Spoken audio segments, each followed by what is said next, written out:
अस्सलाम वालेकुम। जी वालेकुम सलाम। मैं आपसे एक सवाल पूछूं? जी पूछ लें। अच्छा, आप किस तरह अपने घर को सजाते हैं 14 अगस्त पर?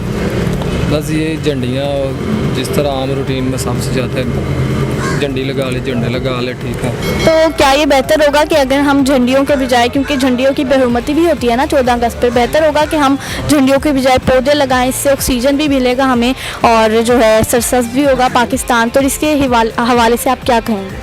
बस यही, इसीलिए तो हम ये अभी काम कर रहे हैं ना कि तो आप भी अब ले जाके लगाएंगे अपने घर में पौधा? घर में ये जाके गुलाब का पौधा लगाएंगे। Thank you. अस्सलाम वालेकुम। वालेकुम अस्सलाम।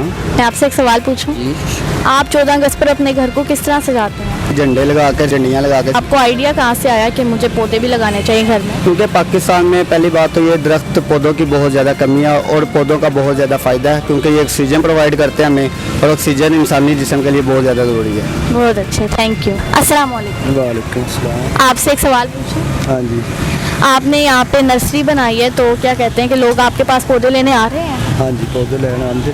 और 14 अगस्त का भी सीज़न है, तो क्या लोगों को आप कह लें कि झंडियों से अपना घर सजाना चाहिए कि या बेहतर है कि हम पौधे भी लगाएं साथ में? चाहिए ने घर सजाना चाहिए, पौधे ਜਿਹੜੇ ਦੇਖਭਾਲ ਕਰੋ, ਪੌਦੇ ਲਗਾਓ, ਖੂਬਸੂਰਤੀ ਹੁੰਦੀ ਹੈ, ਫੁੱਲ ਹੁੰਦੇ ਨੇ, ਕੋਈ ਫਲਾਂ ਵਾਲੇ ਹੁੰਦੇ ਨੇ, ਕੋਈ ਫੁੱਲਾਂ ਵਾਲੇ ਹੁੰਦੇ ਨੇ, ਖੂਬਸੂਰਤੀ ਵਾਸਤੇ ਘਰ ਪੌਦੇ ਲਗਾਉਣੇ ਚਾਹੀਦੇ ਨੇ। तो आप भी अपने घर में पौधे लगाते हैं 14 अगस्त पर, झंडियाँ लगाते हैं? ਝੰਡੀਆਂ ਵੀ ਲਾਈ ਦੀਆਂ ਤੇ ਪੌਦੇ ਵੀ ਲਾਈ ਦੇ। Thank you. अस्सलाम वालेकुम। सलाम। मैं आपसे एक सवाल पूछूं? जी बेटा। आपने यहाँ पे नर्सरी बनाई हुई है और आप यहाँ पे पौधे भी बेच रहे हैं, लोग आपके पास आ रहे हैं पौधे लेने के लिए? बहुत ज़्यादा लोग आ रहे हैं, आजकल मौसम है, सीज़न है और पौधे लगाने का टाइम भी है। झंडियों लगाने से बेहतर है कि आप जो झंडियाँ सारी ख़राब हो जाती हैं बारिशों में, और वैसे भी उनकी बेहुरमती भी होती हुरमती होती है, आप उस लगाने की बजाय आप पौधों को तरजीह दें और पौधों से आपका मुल्क जो है ना वो सरसब्ज होगा। है। Thank you. आप पाकिस्तान को दरख्तों से, पौधों से सरसब्ज बनाइए, ना कि आज़ी झंडियों से। आने वाली नस्लों के सेहतमंद मुस्तकबिल के लिए हमारा साथ दीजिए।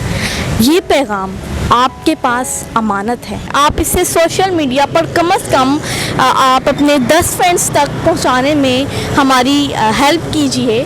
जो दरख्त है वो पाकिस्तान की अशद ज़रूरत है। पाकिस्तान जिंदाबाद।